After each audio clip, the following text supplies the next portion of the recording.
Hello everyone. Today I decided to cross the Hudson River to the other side of New York City to get a view of one of the most spectacular skylines in the world. Unfortunately, today is a bit foggy, but it was the only day I could do it. So I came anyways, and I decided I wanted to capture the feeling of that fog and that mistiness in the air in one of my sketches. So instead of sketching like a very detailed skyline of the city, I'm going to sketch a very fluid, wet on wet, foggy type of skyline. So I hope to capture this in my sketch. This is where I'm going to be sitting. I'm in Jersey City right now, and I'm going to show you my materials. These are my Yarka watercolor set. It's 36 color set that I love. It's just very heavy to carry around. I also have my Paul Rubens 100% cotton watercolor sketchbook and my Moleskine sketchbook that is not for watercolor, it's for pencil. I have a spritzer. I have my Escoda flat brush. Skylines and flat brushes go well together. I have some paper towels, a collapsible water cup, and I'm just gonna fill my water cup with water right now to get that ready. And first, I'm gonna do a quick sketch. I took this workshop once that showed it.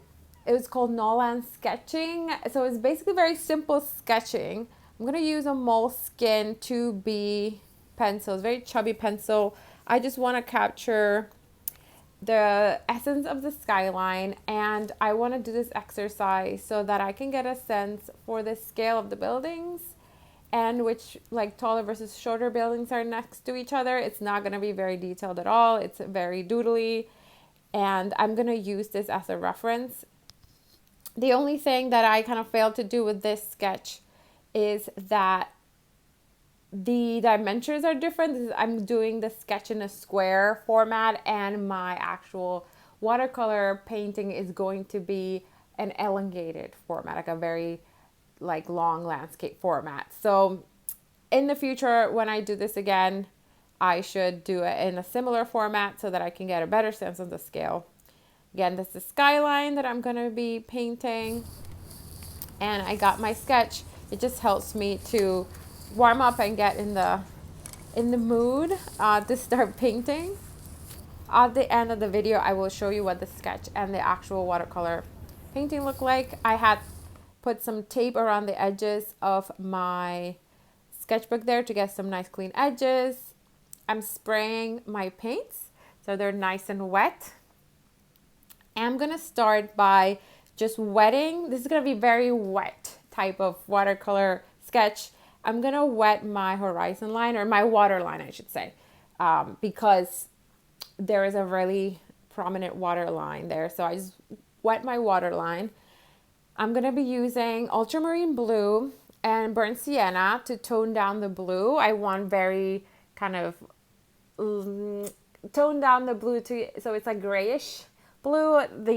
What I could see was a lot of fog and grayish, a lot of like some yellowy orange of the windows, of the light coming from the windows, but it was a lot of like blue grayish kind of undertones. So I'm gonna start by just putting down some paint where the focal point's gonna be. So I want to make Liberty Tower, which is where the World Trade Center is, where the old Twin Towers used to be. That tower is the tallest tower in New York City. I want to make that my focal point. So I'm making this really loose.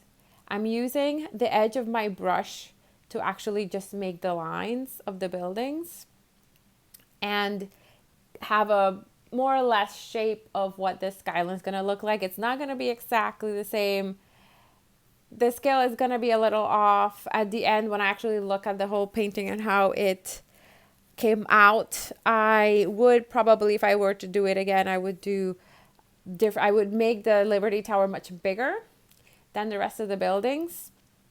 This is the first time I sketched this skyline from this area. I am a little bit out of practice when it comes to Skyline. So I wanted to do this exercise to, warm up and get back into the swing of things with urban sketching. Since the pandemic hit, I haven't been outside much. I haven't been sketching out much. So this is the first time I go outdoor sketching in a long, long time. And it's just so refreshing. And this particular spot, it is so great. There are tables, there are chairs. It's an amazing view of the city. It's very quiet and just clean. So I'm definitely going to be back here again. This is going to be my first try at it, and I'm going to come back definitely and try this again on a different day. Maybe a day that's not as foggy as today. So I just keep going along the skyline. I want to make this like a really long painting, so I'm using both sides of the sketchbook. And I am adding different colors that I see. So I see some reds, I see some red buildings, I see some bluish buildings. I see green from the edge of the water. There's some greenery there, so I'm going to put some greenery there where I put the original kind of water line. And I also see some orange from the light. So you'll see me at some point in this video kind of using an orange and putting in some kind of orange dots here and there to kind of give the sense of that light that comes from the windows and the lights inside the office buildings and condos. But I am trying to leave some white space in between. So when I am putting down paint, I'm being cautious not to paint the building solid because there are some reflections and things going on, and I'm not gonna go into like painting all that, but I just want to give the illusion that there's like things happening. So I'm leaving some white space. Now I'm spritzing where the water is, where the river is, to have all that paint kind of drip down and create some sort of reflection on the water. And I just love this technique. It is such a cool technique. It just makes things look so fluid, and it's one of the reasons why I love watercolor. I'll do that again later on the sky, which I regret because I feel like it actually didn't go so well. Some of the buildings lost their shape and like paint went everywhere. So you'll see that as we get further into the video. I'm just trying to add some details here, some darker areas where the shadow is supposed to be. And I'm also going to be scraping with a credit card at some point, some like straight lines down the buildings to give them some structure. Again, very loose. And I'm just adding more of the same colors of paints that I use for the building so that they can continue to drip down into the water reflections, because I just felt that there wasn't enough paint originally when I painted the buildings. So I'm going to keep painting here and meddling around with this. If you want to skip to the end of the video, you can see the finished results of both the pencil sketch and the watercolor sketch. For those of you who want to stick around and see the rest of the process, I will put some music for you, and I hope you enjoy.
finished just sketch. Now it got dark while I was sketching because I came out a little too late. So you'll see that it's really dark. This is a pencil sketch and this is a watercolor sketch. I'm actually pretty happy how it came out. I love the contrast and just the whole experience of being out here and having this beautiful view, and the fog just gives it this mystique. So I actually really enjoy this process. I hope you enjoyed this video. If you did, please give it a thumbs up and subscribe so you can get notified when I post more videos like this. I might be back on the spot at some point to try this again. This is a more detailed view of this sketch after I got home and I removed the tape and it dried completely. All right, well, thanks for watching and I hope to see you in my next video. Bye-bye.